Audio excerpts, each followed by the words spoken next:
ارشاد پہ جسے بٹھایا ہاتھ پکڑ کے وہ ذات ہے در قرار دی متذاتی ہے. تو اب علی کے پیچھے چلنا، علی کی سنت پہ عمل کرنا، علی کی اتباع کرنا، علی کے طریقوں کو اختیار کرنا، یہی ایک صوفی کا طریقہ ہے، یہی ایک سالک کا طریقہ ہے، یہی ایک صاحب مسند کا طریقہ ہے، یہی ایک صاحب درس توحید.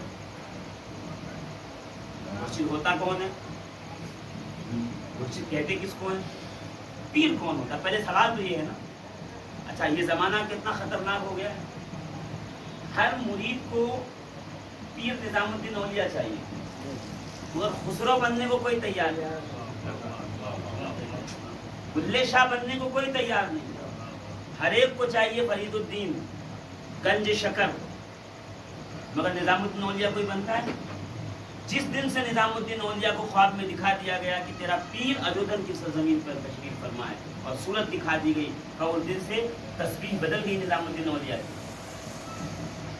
جو تسبیح پہ ذکر کرتے تھے نا، وہ میں بھی نہیں بتاؤں گا. وہ جو ذکر کرتے تھے وہ ذکر چھوڑ دیا. آپ کیا کرتے تھے؟ حق فرید، حق فرید یا فرید، حق فرید یا فرید، حق فرید یا فرید. تو آپ نظام الدین اولیاء محبوب الہی، آپ کا ذکر کیوں بدل گیا؟ کا سمجھے نہیں. ذکر اس لیے بدل گیا کہ اب میں مرید ہونے کا ارادہ کر لیا ہے، اور ارادہ کرنے کے بعد اب یہی ہوتا ہے کہ پیر ہی پہ نظر ہو. پیر ہی وہ ہے جو ارادے میں کامیاب کر کے آپ کو خدا کر پہنچتا ہے. مرشد ہوتا کون؟ پیر کہتے کس کو؟ پیر کہتے کس کو؟ بس ایک جملے میں اگر میں کہہ دوں، وَهُوَ يُحْيِي وَيُمِيتُ. پیر وہ ہے جو زندہ بھی کر دیتا ہے اور مار بھی دیتا ہے. جس کو یہ ہنر نہیں آتا وہ پیر ہی نہیں بن سکتا.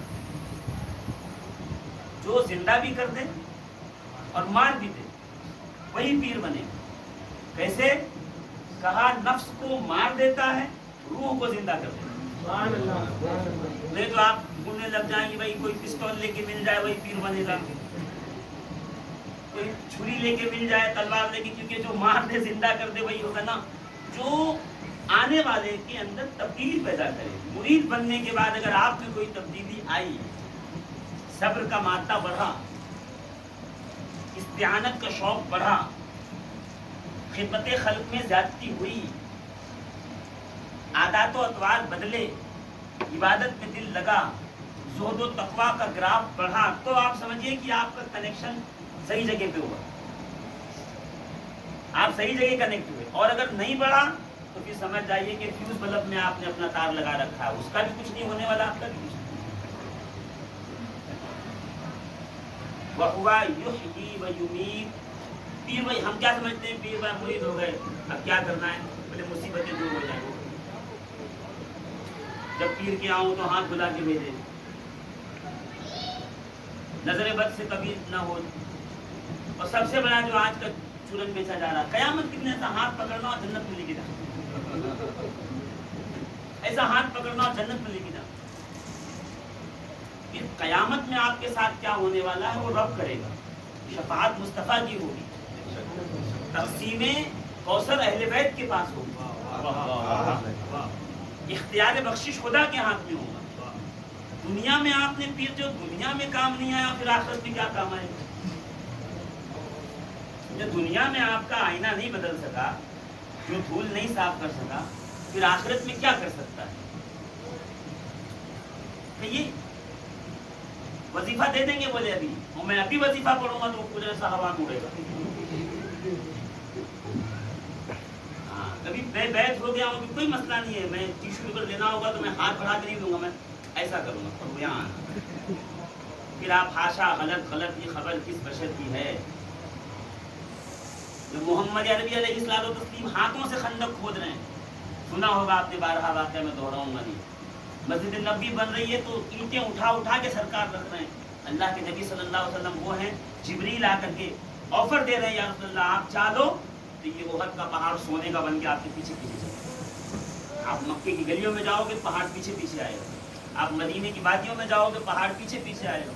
آپ کیسر و کسرا بادشاہوں کے دربار میں جاؤ گے، وہ دیکھیں گے لوگوں کے پیچھے سپاہیات ہیں، آپ کے پیچھے احد پہاڑ سونے کا ہے، وہ پیچھے چل رہا ہے.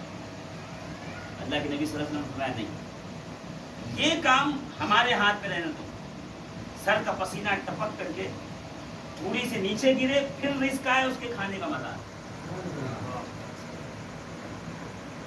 پیٹ پہ پتھر باندھ رہے ہیں اللہ کے نبی صلی اللہ تعالیٰ علیہ وسلم، اور یہ کہہ بھی رہے ہیں عائشہ 70 انبیاء کی موت اس حال میں ہوئی ہے کہ وہ بھوکے، اور مجھے بھوک سب سے زیادہ پسند ہے، اور ہم نے یہاں پہ پورا کا پورا پاسا پلٹ دیا۔ پیری مرضی کی دکان یہی چل رہی ہے، تم سے مرید ہو جاؤ، دھندا اچھا چلے گا، کارخانہ اچھا چلے گا، کام اچھی چلے گی، نوکری اچھی چلے گی۔ مرید نوکری کے لیے نہیں بنا جا رہا ہے، مرید ہوا جا رہا ہے آپ کے دل کی صفائی کے لیے، روح کی بالیدگی کو دور کرنے کے لیے، آپ کے روح کو بلندی دینے کے لیے، روحانیت کے اندر چار چاند لگانے کے لیے، خدا کو پانے۔ کیوں؟ اللہ تعالیٰ تمہارے مال کو نہیں دیکھتا، تمہارے اعمال کو نہیں دیکھتا۔ لا ينظر صورکم واعمالکم ولکن ينظر قلوبکم ونیاتکم۔ اللہ رب العزت تمہارے، اللہ رب العزت، اللہ کے رسول فرماتے ہیں، اللہ رب العزت اے اسلام میں آنے والوں، اے مسلمان ہونے والوں، اے بکھرے بال والوں، اے پھٹے کپڑے والوں، اللہ تعالیٰ تمہارے اعمال کو نہیں دیکھتا بلکہ تمہارے دل کو دیکھتا ہے۔ لا ينظر اعمالکم وصورکم، تمہارے چہرے کو نہیں دیکھتا، خوبصورتی حسن کو نہیں دیکھتا، اور ہم کیا دیکھتے ہیں؟ پیر ہونا ایک دم گورا، چٹا خوبصورت، دھوپ میں نکلے تو چہرے کا رنگ جو ہے نا ایک دم سرخ ہو جانا۔ سبحان اللہ، میرے مرشد دیکھ تو کیا خوبصورت ہے، حسین۔ کبھی کسی عقل مند پڑھے لکھے کے پاس بیٹھو اور بیٹھنے کے بعد پوچھو کہ اللہ کے نبی صلی